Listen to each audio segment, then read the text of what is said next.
Hello everyone, welcome back to my channel নিপাস creation. আমি নিপা। আশা করছি তোমরা সবাই খুব ভালো আছো, আমি খুব ভালো আছি। চলে এসেছি নতুন আরও একটি ভিডিও নিয়ে।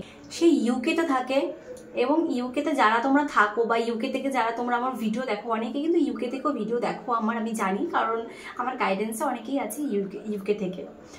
তো ইউকে থেকে যারা আছো তারা কিন্তু জানো সেখানকার ডক্টরের অ্যাপয়েন্টমেন্ট কিন্তু ভালোভাবে পাওয়া যায় না, মানে অনেকটা ডিলে হয়ে যায়, 1 মাস অন্তর বা 1.5 মাসও লেগে যেতে পারে, ঠিক করে পাওয়া যায় না। বাট ওরা কিন্তু সেমনভাবে মেডিসিনই তোমাদেরকে প্রেসক্রাইব করে না। তো সেখান থেকে কিন্তু প্রেগনেন্সি যারা ট্রাই করছো তাদের কিন্তু মনের মধ্যে একটা ডেসপারেট তো থাকেই, যারা প্রেগনেন্সি নিয়ে ট্রাই করছো, ডক্টর দেখাবে, ডক্টর কাছ থেকে ট্রিটমেন্ট নেবে, বাট অ্যাপয়েন্টমেন্ট যদি না পাও ভেতর থেকে কিন্তু একটা উত্তেজনা হয় না যে কি হবে, কতদিন টাইম লাগবে, সেরকম একটা ব্যাপার কিন্তু চলে আসে। তো যাই হোক, আর তোমাদের সাথে যেটা আজকে একটা জিনিস শেয়ার করবো সেটা হচ্ছে 36 এজে সে কনসেপ্ট করে গেছে, জাস্ট 1 মান্থ গাইডেন্সে, 1 মাস গাইডেন্সে সে কিন্তু প্রেগনেন্সি কনসেপ্ট করে গেছে।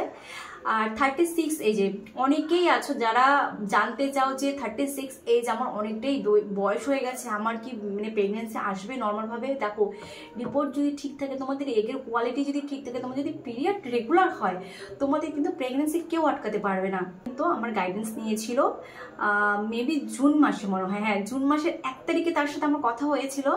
আর জুলাইয়ের 1 তারিখে, হ্যাঁ 1 তারিখে মনে হয়, সে কিন্তু আমাকে একদম সারপ্রাইজ করে দিয়েছে, সে কিন্তু পজিটিভ রেজাল্ট পেয়ে গেছে। 1 মাসের গাইডেন্সে পজিটিভ রেজাল্ট পেয়েছে। যেহেতু ইউকে ডক্টর কোনো মেডিসিনে প্রেসক্রাইব করছিল না, কোনো রকমের কোনো মেডিসিন দিচ্ছিল না, তাকে থাইরয়েডের ওষুধ কোনো কিচ্ছু নিতে বলছিল না, জাস্ট বলছিল নর্মাল ট্রাই করে যেতে, হাঁটাচলা করতে। বাট সে ইন্ডিয়ান ডক্টরের অ্যাডভাইসে কিছু মেডিসিন নিত, থাইরয়েড বা ভিটামিন কিছু সাপ্লিমেন্ট নিত, সেটা কিন্তু মাঝে মাঝে নিত। কিন্তু সে পজিটিভ রেজাল্ট পেয়েছে শুধুমাত্র এক্সারসাইজ, যোগা, ওভারলেশনটা বুঝতে পেরে, ওভারলেশন ট্র্যাক করেছে, ওভারলেশন বুঝতে পেরেছে, এক্সারসাইজ করেছে, সমস্ত কিছু ফলো করে কিন্তু সে এত সুন্দর একটা রেজাল্ট পেয়েছে 1 মাসের মধ্যে। দেখো কত দূর থেকে আমার সাথে কন্ট্যাক্ট করে পজিটিভ রেজাল্ট পাচ্ছে। তোমরা যারা যারা এখনো পর্যন্ত পজিটিভ রেজাল্ট পাওনি তারা প্লিজ একটু গাইডেন্সটা ফলো করো, তারা রেগুলার এক্সারসাইজ করো। জানি অনেকে করছে তাও সাকসেস হচ্ছে না। দেখো সবার বডি তো একই না, সবার বডি কিন্তু ডিফারেন্ট আছে।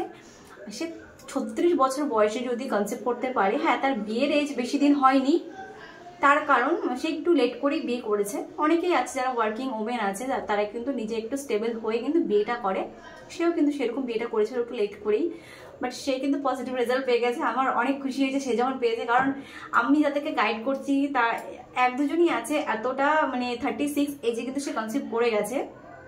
1-2জন আছে বা 2-3জন আছে যারা একটু এরকম এজ আছে যারা কনসেপ্ট করেছে। তো সেটা দেখে আমার নিজের একটু মোটিভেশন হয় যে না, করা যায়, কেন করতে পারবে না। 36 এজ কোনো এজে না, এটা যদি বডি ফিট থাকে তাহলে প্রেগনেন্সি নর্মালি চলে আসবে। তো এই দিদিভাইটাকে অনেক কংগ্রাচুলেশনস। সে আর তার বেবি যেন খুব সুস্থ থাকে, ভালো থাকে, পৃথিবীতে খুব ভালোভাবে আসে, সুস্থভাবে আসে, আমি এটাই প্রে করি। তাকে অনেক অভিনন্দন আমার তরফ থেকে। তার যাতে প্রেগনেন্সি জার্নিটা খুব ভালোভাবে কাটে, তার জন্য ফুটফুটে একটা সন্তান হয়। দেখা হচ্ছে নেক্সট ভিডিওতে, নেক্সট কনসেপ্ট স্টোরি নিয়েই আসবো আমি। তো সবাই পাশে থাকবে, সবাই সুস্থ থাকবে। যারা যারা চ্যানেলে নতুন তারা সাবস্ক্রাইব করতে ভুলবে না চ্যানেলটাকে, আর বেল আইকনটা প্রেস করে দেবে, নোটিফিকেশন চলে যাবে আমি যখন যখন নতুন নতুন ভিডিও নিয়ে আসবো। তো সবাইকে টাটা, সবাইকে বাই।